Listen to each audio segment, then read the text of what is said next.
So Andy, you are very familiar with Portland, but being here throughout your playing career, you got some good memories you want to share about this wonderful little town? Absolutely. You know, if you talk to anybody that had any kind of career, whether it was in the NHL or the AHL, you always remember your rookie season, and you remember it vividly.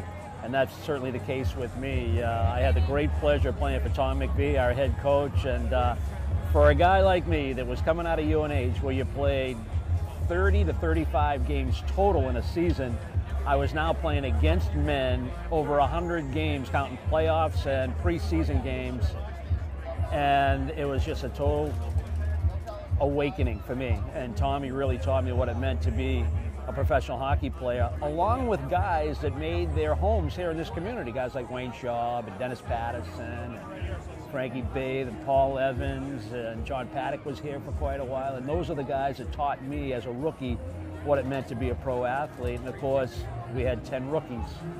And I would say 8 of those guys I'm still in contact with today. You know, we're all sprinkled around, some in hockey, some out of hockey. Our paths cross, and we reminisce about that first year. And we were a Midland team. We were streaky, we were good, we were bad because we were so young. But then we had an opportunity in the playoffs to do something. We went all the way to the Calder Cup Finals, lost to the Rochester Americans, Mike Keenan's team.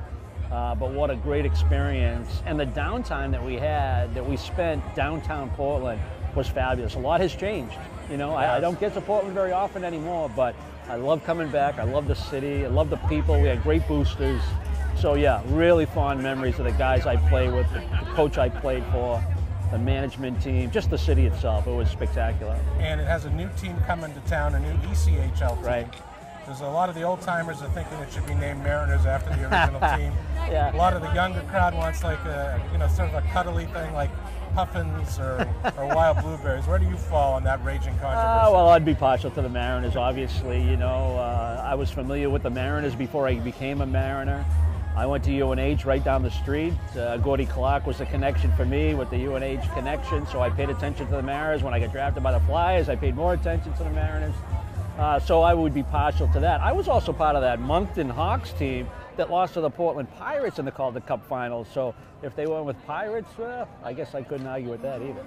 You played for 20 years. You fought through all kinds of injuries. Yeah. What kept you coming back? I mean, was it just the love of the game? Yeah, that's what it basically came down to. I mean, if you thought about some of the obstacles, and I was no different than a lot of guys, but the obstacles that I had to overcome, the last person drafting the entire draft, being an American, being a college kid at a time when the NHL was like 97% Canadian, there was really a bias against us. Thank goodness for the 1980 Olympic team. Bobby Carpenter being on the cover of Sports Illustrated. That started to knock down some barriers for people like me. They were like, wow, the Americans, maybe they can play. But the injuries were difficult. I had 10 major operations when I was playing. I'm not talking about scopes. I'm talking about invasive stuff, some career-threatening things. And again, that doesn't make me unique. But yeah, it just came down to how much I loved the game, how much I wanted to play. And when you talk to those that had retired, whether on their own terms or not, it hurts to have that jersey taken away from you. So hang on to it for as long as you can, and that's the mentality that you have, yeah. You mentioned UNH. Of course, you do the Bruins games with another UNH grad. Yes, I do. Jack has become a legend up in these parts. As well he should. A little excitable at times.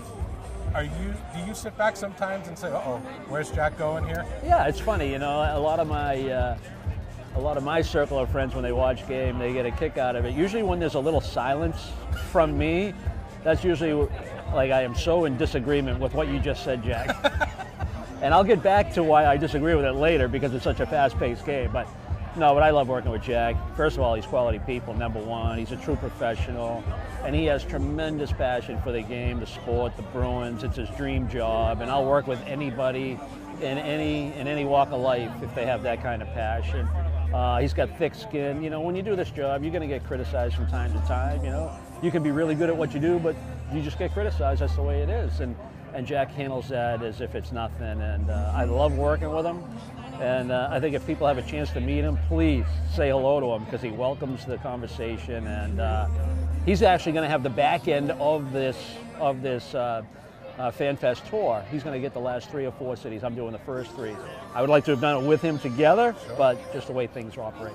I'm guessing you're not surprised to see this many people up here. No, right? not at all, not at all. And that's why I was happy to do the Portland, Manchester, Burlington swing, because I know the passion of the Bruins fans in this part of the country. And you know, when we were playing Montreal in the playoffs, you know, you kind of go through Burlington and you just get that sense that everybody's pulling. I know there's some Canadian fans in Vermont, but it's just dominated by Bruins fans. The Bruins travel well. They travel real well across the league. But having spent 3 separate occasions of my hockey career in this town, I know the passion for the Bruins around here. Is it difficult?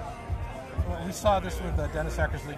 If you have to make a negative comment about the team, how do you walk that fine line? Well, it's interesting. You know, when I retired, I stepped right into a radio gig, and I did the Bruins games on, at that time, WBZ Radio with Bobby Newmeyer.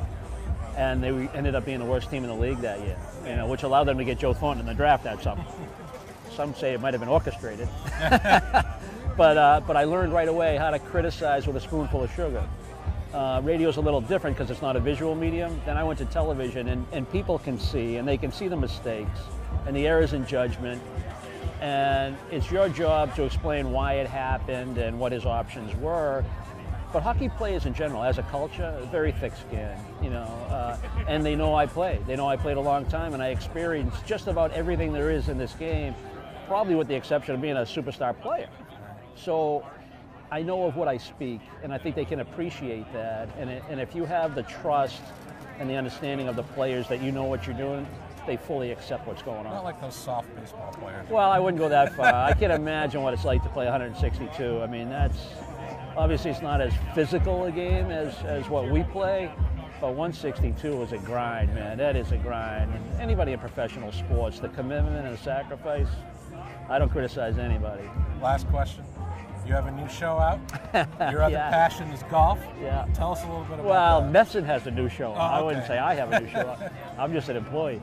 No, it was an idea that was kind of floated a few years ago, trying to get some more programming with a little bit of hockey feel to it. And even though it's a golf show, it's really about the guest. You know, if you can get the guest in a relaxed atmosphere, playing golf, not having to choose his words carefully. It's not a hard-hitting journalistic interview.